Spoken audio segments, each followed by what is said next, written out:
everyone. Welcome to the MANgina Monologues, a one trans show starring Riki Wilchins. So hello, busboys and poets.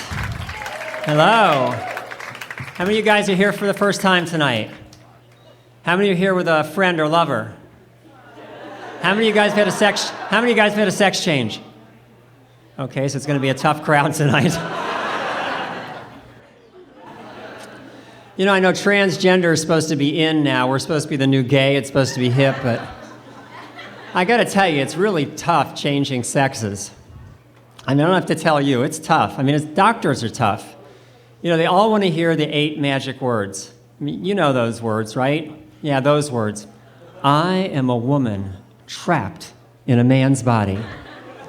Of course, in my case, it took both the fire department and the EMS technicians to cut me out. And even then, I was only saved by the jaws of life. You know, I'm not trapped in anyone's body, although I was once trapped in Manhattan for 16 years, and I think it feels pretty much the same. It's so discriminatory. You guys can go out and get a facelift, an eyelid lift, a tummy tuck, a nose job, a boob job.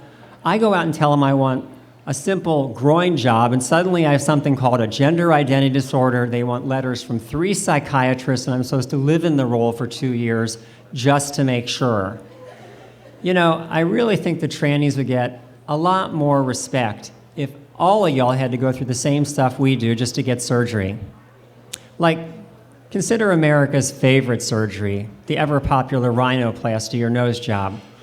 I think that little dialogue with your surgeon would go something like this. So, what seems to be the problem? Oh, doctor, I have always felt like a small-nosed woman trapped in a large-nosed body. And how long have you felt this way? Oh, doctor, since I was a little girl, practically forever. Then you have a rhino identity disorder. Oh, thank God. So you'll operate? Maybe. But first I want letters from 3 psychiatrists, and you should live as a small-nosed woman for 2 years, just to make sure.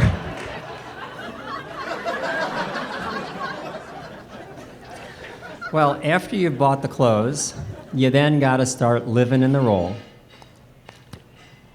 And the problem is, you're still legally male, so everyday things that people take for granted become real nightmares. So now I face the dreaded bathroom line. And there's always a line, and it's always long. I think they keep it there just in case I stop by. Now, all I want to do is just blend in and do my business. But the problem is I always seem to be about 2 feet taller than every other woman in line because apparently they're all here on a cruise from Oompa Loompa Land.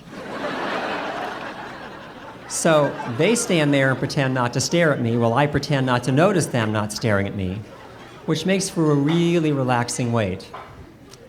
But I have discovered a foolproof technique to put the whole line at ease. I call it the bathroom flip, and it works every time.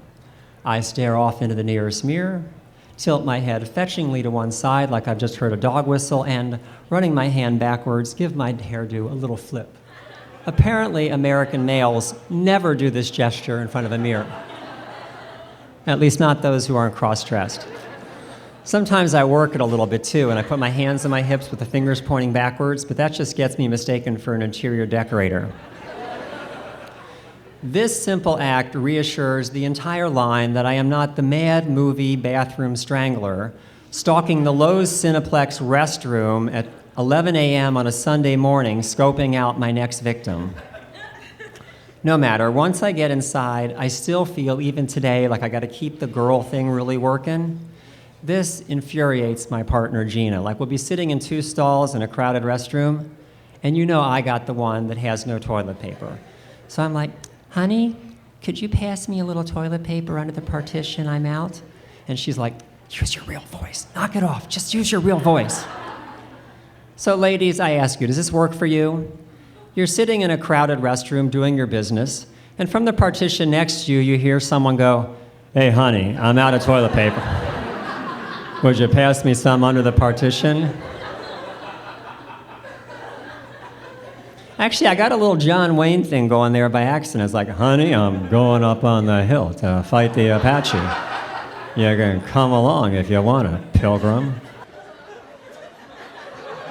The other tough thing for me was travel. I seem to be locked in this gender death match with the Transportation Safety Administration. I'm always picked out for special inspection, which is secret TSA terminology for check out the tranny. Even when I'm dressed in a skirt and high heels, they make a point of addressing me as sir as loudly as possible and wanding my size B braless boobs 5 or 6 times like they're packed to the seams with C4 explosive wired to detonate at any second. Even when I get one who calls me ma'am, as soon as he hears my voice, he switches to sir. I just look him right in the eye and I go, that's sir, ma'am, to you. Because I think that should be our new pronoun. It's the one I always get. Sir, ma'am, is this your bag? Part of the reason I had so much trouble finding dates was that people were afraid to go out with me, which I really don't blame them. People are afraid to go out with trannies. I mean, every time you see one of us in a movie, we're killing someone. Now, it used to be the homos who were the bad guys, right? It was always Attack of the Killer Homos, like, Basic Instinct. 2 women, both lesbians, both homicidal killers. What could be better or more true to life? But for years now, they've been building up trannies as the killer evil villains, It goes way back, like, Psycho, the killer tranny who wears his dead mother's clothes did it. Or Dress to Kill, the killer tranny shrink who cross-dresses to murder his patients did it. Or, Dress to Kill, the killer tranny who handcuffs her lover and then blows away the IRA agent did it. What the hell was Heath Ledger as the Joker doing cross-dress as a killer tranny nurse and blowing up an entire hospital? Go back and mount Jake Gyllenhaal a few more times, you broke-back motherfucker.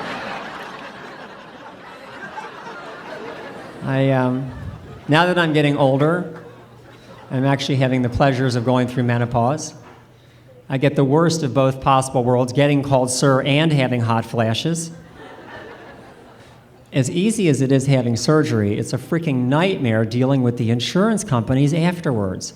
I mean, they will move heaven and earth to try to deny every single claim that you submit because they keep saying it's elective, like Viagra. Oops, sorry, no.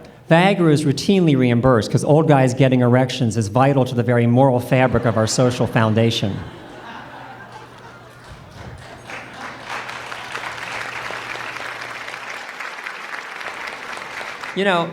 It used to be that being impotent was a bit of a downer.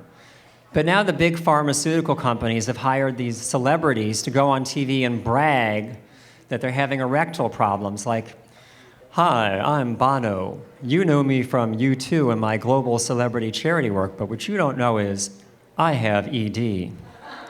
Or, hi, I am Arnold. Even as a Terminator, every night it was hasta la vista, baby. Now with Cialis, I know I'll be back.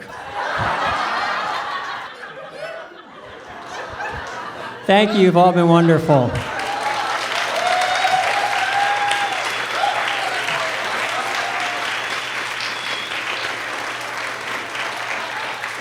Ah.